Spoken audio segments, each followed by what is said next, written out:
Today, I'm talking with the number one global SDR Twilio segment. Jesse Leong were a classical musician and teacher. 6 months later, number one global SDR Twilio segment in the global team of 35 SDRs. How did Jesse do it? Rookie of the quarter in Q3, number one global SDR in Q4, 164% quota attainment for the fiscal year of 2024. Jesse started on the growth team, selling to SMBs from 0 to 200 employees with an average deal size of 25K. Now they're on the commercial team, handling SMB plus mid-market, 100 to 2,000 employees, with deal averaging 50K. They sell to marketing, dev, data, and product teams. In this episode, we are going to unpack the recipes and skills you need to become the number one SDR. Welcome back to the Outbound Kitchen podcast. I'm Eric, the Outbound Chef, and this is your go-to resource for scaling outbound. Let's get cooking. So you said actually started in Texas 9 months ago. How did you identify and focus on the most impactful areas when starting in Texas? First of all, thank you so much for having me, Elric. It's a joy to be here. I'm a fan of the pod. I've watched a couple other episodes like yours with Kyle Norton. I thought was really fantastic. So really appreciate you asking to be here. Yeah, so I would say there's a couple different tools that I used to identify kind of, what I wanted to hit the ground running with. The first one, I have to give a great shout out to my mentors, Eric and Chris at Higher Levels. It's a great bootcamp program. They have one called Tech Sales Ascension that helped me break in to Twilio. And then there's also a program called SDR Accelerator, which I'm in now, which focuses on exactly this question, kind of identifying the top areas to hit the ground running with, as well as kind of navigating the path to promote to an AE role. I'd say in role outside of my coaching at Higher Levels, asking for manager feedback really, really early and kind of not being afraid to receive constructive criticism was one of the areas that I kind of knew would have a ripple effect on my career as an SDR. And then also just both watching recordings, listening to cold calls, and just going up to top performers at my org who had already established good practice, good workflows, and really, really good kind of outbound tactics, watching their calls, listening to their calls, and just talking to them and seeing what works. So I would say, Higher Levels, manager feedback, and then imitating my top performing colleagues.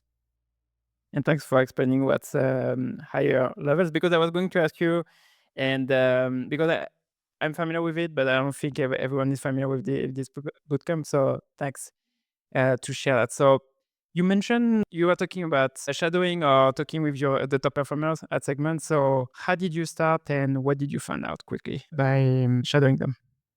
I would definitely say, especially not having having been my first time in a tech role. I was a classical musician before.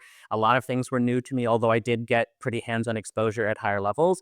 I would say like listening to cold call openers, learning people's tone, learning how you kind of actively listen at the same time as you try to, gear the conversation toward a meeting. And then also learning messaging is really, really important. Keeping your first outbound email really concise, hitting on a pain, hitting on how your solution has solved it with other companies on your customer list where you can provide a customer story, preferably in their industry and with a use case that you think is going to help the prospect. That takes a lot of both watching, imitating, and then iterating and refining. I think it's not just a 1-2 step process. There's a lot of, you have to do all of those things. You have to listen to and read what top performers do really well, hit a pain, a tiny bit of personalization, social proof, short CTA, that kind of stuff, and then do it on your own, maybe do it poorly a little bit, ask your manager for feedback, and then keep iterating and keep improving. I think that's like a pretty common theme of the entire SDR journey is iterating and improving. Yeah. If we talk just about watching and imitating top performers, so it's super important to do it because you can obviously read stuff on LinkedIn. You can listen to this podcast that obviously say, okay, I'm going to try this. But specifically watching and imitating top performer is the best way, I think, to see what's already working in your environment. We are talking about, before recording, we are talking about your industry, your buyer persona, stuff like that. And what works for your industry buyer persona might be different for someone else. So I think that's why doing this specifically, it's key to accelerate your learning and find what's working specifically. Exactly. And I think there is a little bit of nuance in working at a very well-established market leader versus working at a startup, right? Because here at Twilio, we have a very, very well-known SDR organization and first and second line leaders who have been in the org for years and years. And I kind of came in knowing that, and I didn't want to reinvent the wheel, right? Now, if you go to a startup that has 20 people that is a kind of in a crowded category, you may have to build an outbound motion. You may be collaborating with the head of GDM or even the CEO.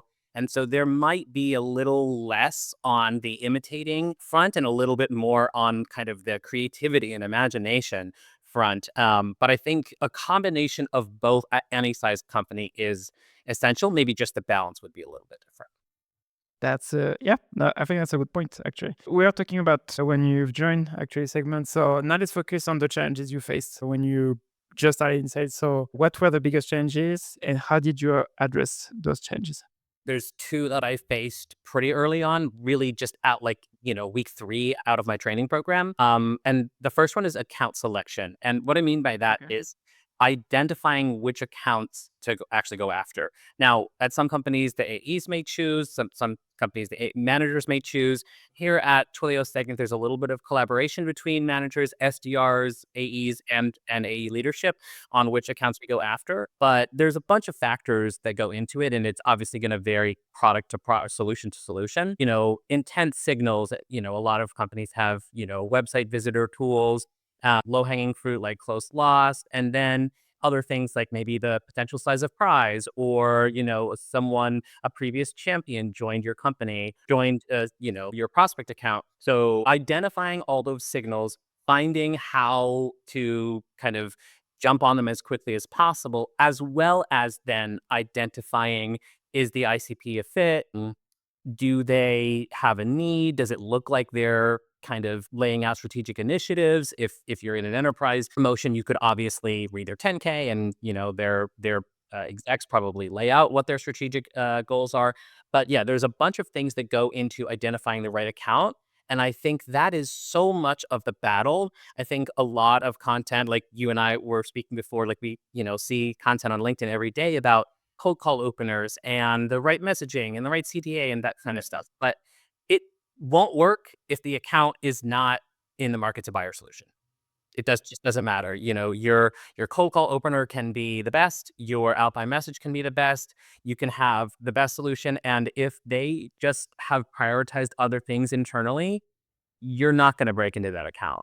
And so identifying the accounts that are in the market to buy, and it's frankly not that large a percentage of your A's territory. But if you could just carve out, if you could kind of wave a magic wand and just identify all of the accounts in your particular territories that are in the market to buy, that's Yeah. way more than half the battle. And what worked? What worked for you actually? Because you said that was a challenge when you joined. So how did you find? I'm not saying you are going to find like a solution to fix everything, but what works for you? Yeah, so there's a couple things, and again, this is going to vary solution to company, or even BU or solution to solution. So I would definitely say good close loss ops where they said, we've seen the value here. It's just a matter of budget or timing. That's a good one. Making sure that there's a lot of social proof in that vertical on your public customer facing customer stories. That's going to be another one. Intent tools, maybe they've attended a webinar, they've downloaded some content, they've interacted with your website before, maybe they have a free workspace or a free account with your solution. And then I also factor in, sorry, let me answer. Yeah, so all of those things are available either in, for me, they're either available in Salesforce or, you can use ChatGPT or Perplexity to kind of suss out, find customer stories that are in a similar industry. And then you can also, we use Koala at Twilio Segment to identify engagement, website visitors, content logos, that kind of stuff. So if you have a tool that's similar, that can suss out how much time that prospects from that account have been engaging with your content, that's another really good way to identify top accounts. And then I would say the completely other side of it is, regardless of how much engagement or how much low-hanging fruit there is in the account, is size of prize and fit, right? If you have B2B SaaS as a major ICP for a Twilio segment, so if there's a huge, there's a B2B SaaS account that has 10,000 employees and a ton of monthly tracked users, that's, what most of our contracting is done on. that's going to be a good account to go after no matter what the engagement is. So it's kind of a combination of understanding engagement and low-hanging fruit, as well as kind of the ICP fit and the size of prize, I would say. Okay. And yeah, did you face other challenges when you?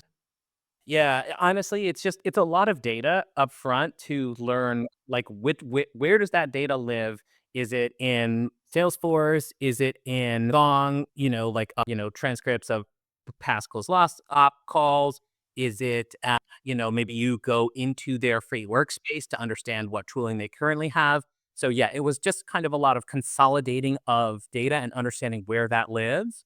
And then what I do now is it's a little bit manual. I just kind of compile all of that into one Word doc per account that just has, all of the engagement, all of the downloads, all of the notes for closed lost ops. And then I assume we'll talk about in a second kind of how to find compelling events on Google and LinkedIn and that kind of stuff. And I kind of combine all of those things into one. And the more data I find and the more signals the account is giving me, the more time I'll spend outbounding into that account, basically. Yeah, and you already, as I talk about that, I know when I sent you a message to have you on the show, you told me you have like workflows that help you to scale prospects. Yeah, you have, sorry, let me say that again. So you mentioned to me when we were talking on LinkedIn that you have killer workflow tips to scale prospects, activated volume without compromising personalization and quality. So tell me more about that. Yeah, absolutely. I love talking about this. It's something I'm very, very passionate about. The kind of bottom line is we as SDRs, I think, cannot compromise either quality or quantity. And so one of my kind of North Stars, if you will, is to scale up outbounding without compromising quality. And there's basically three workflows or three steps that I have. The first one is kind of compiling all of the signals plus the potential fit and size of price of the account into one document so you can kind of visualize it. I always share that with my AEs and often with my manager and sometimes with the AE manager as well, just so we can all be on the same page quite literally in the same Google Doc. And then there's other things in that doc too, like what tech partners they have. So can we go through a partnership channel? Maybe job posts that I saw in our the key personas that we sell to that have kind of job responsibilities that are literal use cases for our solution. So that's step one. It is this kind of workflow process definitely front loads the work. And so there's a lot of kind of heavier deep dive into the account on the front end. And then it pays off kind of in the third step when you get a lot of prospects activated. So the second workflow has to do with identifying from compelling events, whether that's on Google News or LinkedIn, or sometimes depending on the vertical, like if it's retail, they'll often have compelling events on their Instagram or TikTok or something like that. And I'll just give you an example for me at Twilio segment, like an M&A can be a really good compelling event because one of the things that we solve for is siloed customer data. So when a larger company will acquire another company, their tech stack will be entirely siloed. And then they want, hopefully, to streamline the customer experience between the two brands. And it's really, really hard to do that without a customer data platform. So I'll take that compelling event, I'll put it in that doc, and then I'll see, okay, who are the stakeholders who are going to feel a real pain of siloed customer data? Well, usually it's engineering and data personas. So the second workflow is to go on LinkedIn Sales Nav, find all of the above the line prospects. Usually that means director, VP, and C-suite or owner, but that can kind of depend on your personal taste. But yeah, I find all of the above the line prospects on Sales Nav and put them into one Sales Nav list. And then let's say that there are two compelling events, like another compelling event might be expansion into an international market that they haven't broken into before. Then that means that the marketing personas at that account are going to feel the pain of, having to scale up campaigns, run more campaigns, segment their audiences. That's another thing that Twilio Segment solves for. So I'll put those marketing personas in that one sales nav list. And then the key here in the second workflow is to then segment them out, no pun intended, into different sales nav lists. So I'll have, like, let's say, I don't know, I'll just use an example like Target, right? Then I'll have, 15 engineering personas, 15 marketing personas, 15 product personas. Then I'll have 3 different sales nav lists for each of those personas. And then, assuming that anyone listening is using a sales engagement platform like Outreach or SalesLoft, you can actually bulk add all 15 prospects from each of those lists into an outreach sequence. at the same time. So in outreach, that means clicking the sequence, clicking add prospects, and then just copying and pasting the email in. And if you just use a tiny bit of HTML by saying like hi first name in brackets, it will pre-fill the email that you write to that same persona. Again, that's just addressing a pain, how personalization, a pain, how you solve it, and a soft CTA. And you've basically written 15 emails with one email. And that's how I scale up activating so many prospects. And I would say it's even more relevant when you move up market, like you and I spoke about before. I mean, commercial band at Twilio segment, which covers companies up to 2,000 employees. But when you get into enterprise, you might have hundreds of people in the same department who are going to feel the pain from a compelling event that you find. And you can, you can send them almost exactly the same email.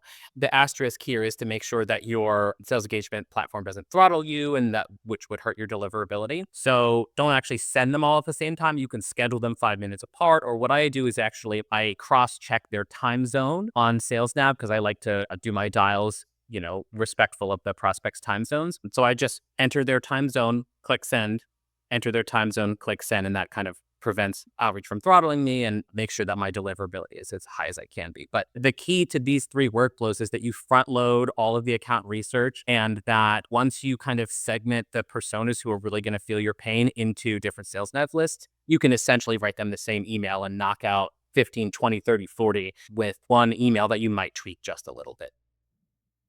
What I like about that specifically, it's you are looking for the biggest change faced by the account, and then you narrow it down by team, so it's really specific. And like you were saying, you can send that to the 15 people on the team, because it's not like you can send that to somewhere else. No, it's you just announced that you are going to acquire this company, so here are the common changes with an acquisition, and segment is the solution actually for to help with that, and same with marketing, with expansion. So I like that because I think it's pretty quick to find out, because sometimes people say, oh yeah, you need to find like three things about the prospect, but here it's really more focused on about the account. But then you narrow it down for each team, and I can Exactly. scale that. Exactly. And that is what allows me to up the quantity, to scale the quantity of my outbound without using personalization, because I'm writing something that is very, very personalized to that team, to a pain that I very strongly believe that they're feeling. And that's enough personalization. You don't have to comment on what city they live in, or what school they went to, or if they like skiing, or the breed of their dog, or something like that. That can be nice if you do find those things. And sometimes I do that for a really high value prospect, or if I get a referral, or an executive at my company knows that executive, then I might add a PS line that comments on that. Mm. But the personalization that I do, that's based on a pain that's felt by that entire team, again, is much more scalable than a one-to-one personalization tactic. So Yeah, exactly, and it's relevant because it's one is you have it's the right timing, and it's relevant. So, and like you said, it's everyone on the team is going to feel it. So exactly. Yeah. So the compelling events that I find on Google News or LinkedIn or Instagram or X or TechRec or wherever, hopefully will be within the last, 3, 6, maybe 12 months, depending on the size of that compelling event. But yeah, the more timely you speak to these things, I think the more the pain will hit home. So tell me more about the research on compelling events. So you mentioned earlier ChatGPT and Perplexity, and now you are talking about Google News. So what's your process with research? How do you find those compelling events? I do start sometimes with ChatGPT and Perplexity. We actually at Segment, in particular, we have an internal tool called SegGPT, which is really great because it knows all of the things that our company internal knowledge knows. So I might ask, what are pains that are traditionally felt by companies like this, of an employee count like this, that XYZ, and then it'll get me stuff like that. Then I'll take those generic notes and I might Google, like, I don't know, target M&A or target international expansion or something like that. And then if you just, instead of, the first Google result will populate as all images, and then you just tab over to news, and it'll show you all of the things that you're looking for. If it's like truly an enterprise company like Target, you're probably not going to get anything by Googling just Target. But for me in commercial, when I'm working with, accounts that are in the 500, 1,500, 1,750, 2,000 employee count, you can usually get something pretty good on Google News just by Googling the name of the company. And then there are some sites that I traditionally go to, like, PR Newswire, Wall Street Journal, Forbes, CNBC, that kind of stuff. That'll give me good sources. Another compelling event that you can find a lot is an interview from an executive at the company. That's one that's on a million accounts that I'm working right now, where they say, hey, this is a product rollout, or, and this is my strategy for the product rollout. Or let's say that, a new executive joins the company and they just do kind of an informal interview with the founders. They may kind of identify something that's a strategic initiative for the company. So I would say, yeah, Google News is a huge one. And then sometimes if they're not big on Google News but they do have a significant LinkedIn following, check LinkedIn as well, because they might post about a product rollout or a funding round, or if you might see a bunch of job posts in a new country that they don't have a lot of current employees in. That would be a really good trigger for an HR or multi-company or multi-country payroll solution like Deals. So yeah, I would say there's not a lot of different sources. If you don't find a really good compelling events on Google News, LinkedIn, their social media, and then maybe a little bit of generic insights from your AI solution like ChatGPT, don't outbound that account. Pick another account. You know what I mean? Yep. Because that's, I don't know. Yeah. That's kind of a rule that is meant to be broken. If there's a really strong close loss and someone said, hey, just check back in 6 months, we'll probably have budget, then sure, then you can outbound that account. But if you're doing cold net new, you really want to have a good why to approach that account. I do not subscribe to the, hey, we've talked with other marketing directors in healthcare who experience this. Do you experience that? I don't subscribe to that. I want to find and I want to have a POV and a hypothesis going into that outbound, not only because I think that it makes prospects more likely to engage, but I also think what it does for us as SDRs and as sellers in general is it gives us more confidence. When we get someone on the phone, when we get an email response, when we get any kind of engagement, it gives us much more confidence that we can actually solve their pains if we have a timely why of why we're deciding to outbound that account. Yeah, and that's why you need the compelling event to reach out, because, like you said, if you have like a strong POV point of view on the account, it's what's the reason for you to reach out to this account. Something that sometimes we forget as a people, it's you are not the only one reaching out to them. So Yeah. you need to have like a strong message when you reach out to them. Exactly. And something I say to peers and people who reach out to me on LinkedIn all the time is put yourself in the buyer's shoes, right? Like, just pretend, if you're getting hundreds of emails a day that say, hey, other product directors in ecom face this, I'm just going to click delete on every one of those. But if I get one that says, hey, I just saw that your rollout of XYZ plus program is going well and has been going well in the last 3 months. Curious how your product team is making sure that their analytics data is up to date in real time, so your team can build or decide how they allocate their resources between build, build and fix bugs.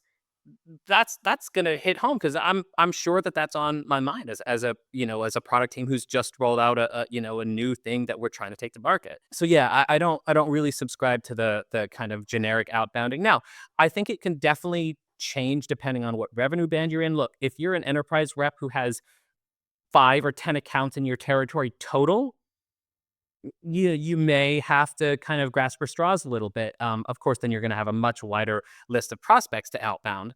But generally, especially in the commercial space, when one AE's book might be 300, 500, 1,000, maybe even 1,000 accounts. If you don't find these good, compelling events, you always have the option to move on to another one.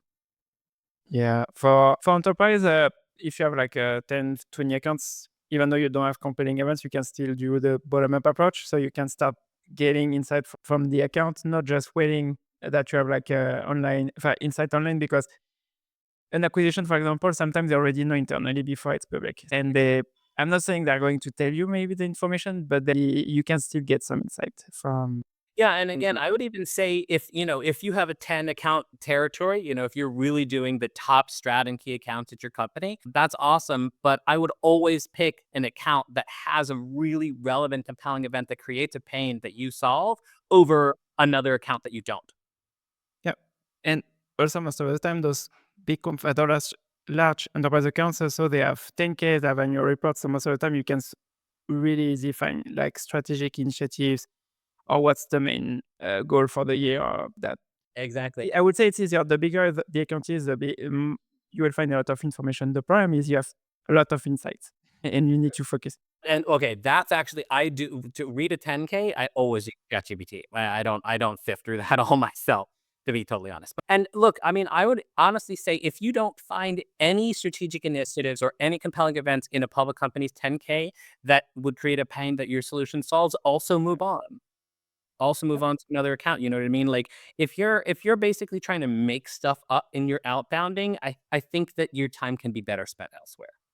Now, look, if your manager and your AE tells me I want a meeting with Target no matter what, I don't care how you get it. Maybe that's a maybe, then obviously do what they're saying. But if you have the option, if you as the SDR has some input in what accounts to select, I would say compelling events, strategic initiatives that create pains that your solution solves is always going to direct me to outbound that account. So we already started to talk about tools. So you mentioned ChatGPT, you mentioned Salesforce. What tools are non-negotiable in your prospecting process? Yes. So I would definitely say I use the sales engagement platform every single day. We use Outreach at Twilio segment. I know a lot of people use Salesloft, so that's probably an essential one. And then a data provider like ZoomInfo or LeadIQ. We happen to use both. I also mentioned LinkedIn Sales Nav. I feel like almost every SDR and every company will have that. And then I would say I have like two bonus ones, and that would be an intent tool like Koala or Common Room, and then a dialer like Nooks or Orem. So intent tools are really, really good to identify both accounts that are kind of primed for outbounding because they're engaging with you, like we talked about earlier in the pod, as well as a dialer just kind of lets you rip those dials and just get more at bats. I think that's something that uh, companies without a dialer or kind of where their SDRs are making $100 a day and getting, 3 to 4 conversations, kind of overlook is that getting more at bats, just talking to more prospects on the phone, regardless of whether or not you book a meeting, really improves our confidence, improves our fluency with conversation, active listening, understanding what's going on at these companies, what's going on in these specific verticals. So the more at bats you get, I think that's really, really valuable. So I would definitely see a bonus tool that's pretty essential in my workflow as a dial like Nooks or Orem. You mentioned active listening. If you had to prioritize just 3 skills or habits for SDRs to master first, what would they be? Okay, that's a great. I would definitely say active listening, but I think all together in active listening, I would say is asking for feedback, embracing constructive criticism, making mistakes early and learning from those mistakes and not being afraid of making those mistakes. I think that's kind of all in one category. They're so important because especially if you're like I was coming from, not having worked in tech or SaaS or an SDR role before, no matter whether you do a boot camp or you read all up on the job or you have an excellent training program, you're going to fail. There's no way you can do everything perfectly the first time. And I definitely made mistakes early in my job, like we talked about. But I would say I was able to overcome those by not getting defeated, not being afraid of objection or rejection, and taking feedback really quickly and then applying it immediately. I would say that's a really important habit to establish. There's kind of two more that I think are a little bit underrated. The first one is Omnichannel. And I actually wrote down a couple channels that maybe some SDRs haven't used before. So we all know phone, email, and LinkedIn. But I would say leave a voicemail as much as you can. Some dialer tools have an option to leave a pre-recorded voicemail, but especially if it's a high value prospect, leave a voicemail. I'm sure you see this on LinkedIn all the time. So people writing, I got 100 cold calls and 2 people left me voicemails. Leave a voicemail. WhatsApp or SMS, if your company allows that. Digital gifting, like from Sendoso, send a physical gift. That's a huge one that you might only want to do for execs at top accounts. Utilize your partner channels, maybe an executive referral who's connected with that prospect. And even if you happen to live in the same city, maybe you're in a hybrid or in-person environment, go in. So that's a bunch of different channels beside phone, email, and LinkedIn that I feel like SDRs don't use. And it definitely does take more time. And I don't use every single one of those channels for every single prospect. But, for the ones who are at higher value accounts and who you think are more likely to engage or are more likely to help you hit quota, whether that's, a qualified opportunity or sales qualified opportunity or higher MRR or whatever, use more of those channels. Yeah, I like that because specifically in 2025, with the rise of AI SDRs and a lot of people fast prey. No, I'm not sure how to say it, but you have more and more, yeah, a lot of people, you have more noise on your prospect side and on LinkedIn and email specifically. And so that's why you need to have like an omni-channel approach because of this noise. And Yeah, and I actually phrased it as omni-channel approach, not multi-channel approach, because omni, like literally, there's even I've even used Google Calendar as a channel before, or Calendly, or whatever your calendar link is, where you just literally even if you haven't gotten a response, just send them a calendar invite because they will literally see it. It will appear on their calendar, and it's a shot in the dark, but it's worked for me more than one time before. So there are so many channels that I feel like go underused. And yeah, just use all of them at your disposal. we started to talk about your prospecting process earlier, about how you find compelling events. You're using Koala for finding intent specifically on your website and other things. So what does your prospecting process look like, step by step? Yeah, so basically, once I've determined the account, whether it's selected by my AE or my manager, AE manager, or by myself, or a combination of those, I will essentially go, find those sales staff lists. I always send a connect request with the first email, upload them into an outreach sequence, which then goes into our dialer. And the bonus points other than calling and emailing is like, go, engage with their content if they've posted on LinkedIn. Something that I like to do is, I don't usually click like. I usually click love or support or celebrate or insightful, or those other LinkedIn reacts. It just shows that you're thinking about it. Actually read or listen to what they're posting, Mhm. maybe repost it if you find it very valuable. Tag your AEs, tag your managers in their posts. That's another huge one. And then, add engagement that you get with that prospect, whether it's a pickup that they said, hey, I'm sorry, just send me an email, and they got off the phone before you could try to objection handle. Share that with your AE, add it to your account research doc, share that with your manager. And because every little drip of information kind of goes into the totality of my prospecting strategy. Got a connect request. I always send a voice note when I get a connect request with a prospect. And I literally just say, hey, this is Jesse from Twilio segment. I just thought that I would give you this as another channel you could use to get a hold of me. I sent you an email last week. The subject is XYZ. Feel free to reach out here, as well as email or text or call. And then I just put my email and phone number in text, and it's like a 10-second voice note. It gets a really high response rate because, again, how many SDRs are sending voice notes? So I would definitely say kind of combine as many of those small touches that you get on those accounts, one pickup, one email response, one LinkedIn connect, into kind of a whole way to attack the account from as many angles as possible. Okay, so a lot to unpack here. So we are talking about omnichannel, and now you are starting talking about the email, phone, LinkedIn, and on LinkedIn you use also voice notes. So sounds like you use text and your voice also with voicemails plus LinkedIn.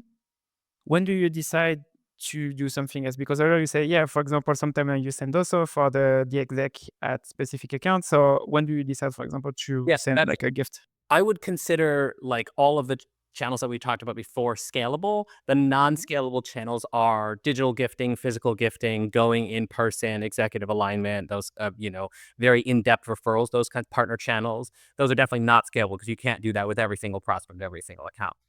I would definitely, there are two main criteria. So for me, likelihood to QO, and we use Band for QO. So I try to assess, Band for that account, and then size of price, basically. So higher size of prize, higher likelihood to QO makes me, and then that's for the account level. For at the prospect level, I'll base it, the higher they are, the more likely I am to use additional non-scalable channels. Yeah. So Okay. VP, CEO, etc. Well, I would say on enterprise, I would probably target a little bit below C-suite, right? So, directors and VPs are often more, they own the budget for software. So I would definitely, might not necessarily target a CEO, but definitely target an SMB CEO, or target maybe another member of the C-suite in an SMB or mid-market, and definitely like director and VP will at a really high value account that's likelihood to QO for me. I'll kind of do some additional non-scalable channels.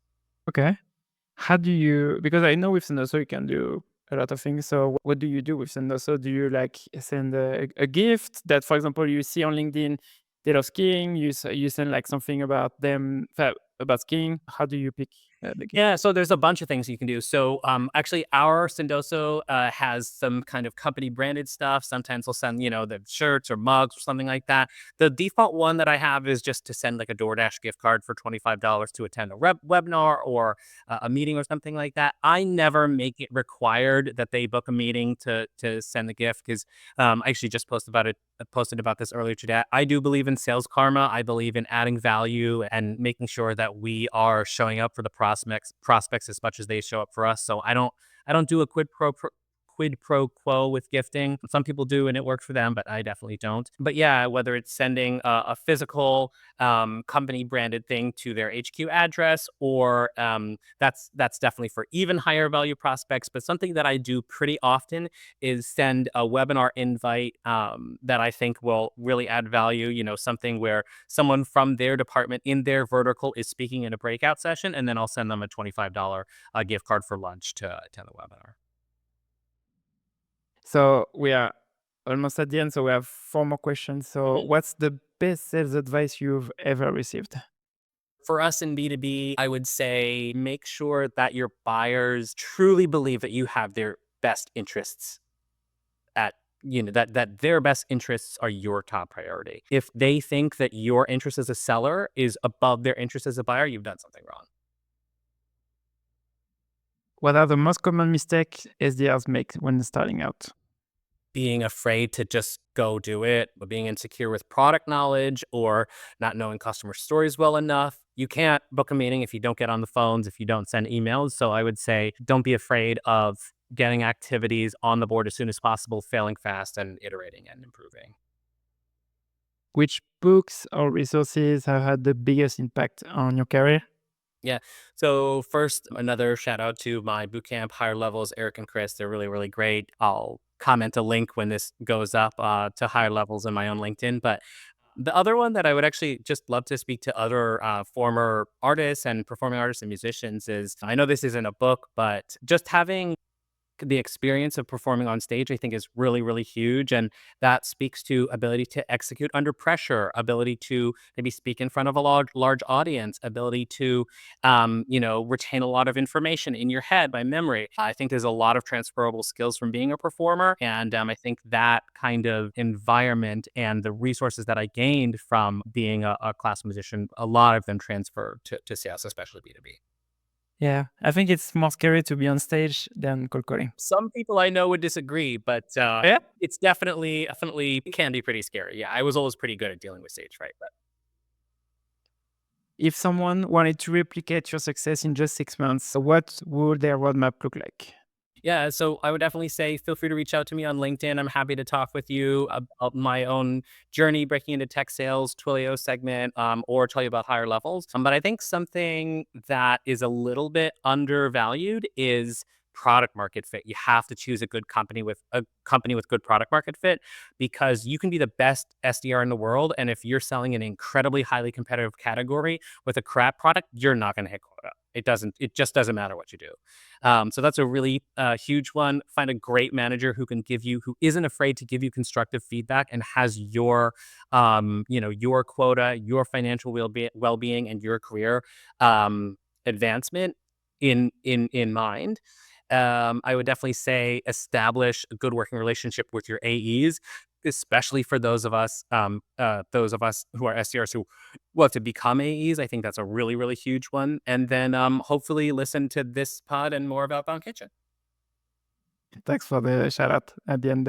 I'm really aligned with you on the first one you mentioned about the joining a company with product market fit, because unfortunately in sales, a lot of people think even though yet you can be great at sales, but if you have like a shitty product, unfortunately it's tough, fight tough. So really being part of a company with a great product market fit, a great CMO, a great manager, it makes sales so much easier. It's the difference. I mean, it's night and day for the SDR job. It's absolutely night and day. Yeah, I am. I've been part of a few company where we had product market fit, but not the best product, and yeah, it was tough. So that was interesting. Yeah, definitely an integrated aspect. And I think quota attainment, I mean, leadership and training and all that kind of stuff is really important. But if you have a product that sells itself, you're going to hit quota. Yeah, exactly. So, Jesse, thank you so much for being on the show today. You mentioned that if everyone wants to talk with you, they can reach out to you on LinkedIn. Yeah, I'll put my I'll send my LinkedIn link to you after this. So yeah, feel free to connect with me to talk about anything that we've discussed in this episode or anything else. I'd really love to Perfect. Thanks, Jesse. And for everyone listening, I see you on the next episode. If you find this episode with Jesse useful and want to scale outbound at your company, you might enjoy my newsletter, Outbound Kitchen. You get a free version every Sunday, and there is a paid version when you receive more in-depth content. I sent 12 already. The last one was the top 9 cold calling objections of 2025 and how to handle them. Before that, I sent the 300 million outbound playbook, Pigment's secret sauce. And also I've sent the guide to building an enterprise prospecting system with AI prompt, account plan, email frameworks, template sheet, etc. The next one will be a deep dive about owner.com, and we are going to talk about the outbound strategy. If you're interested, subscribe using the link in the description.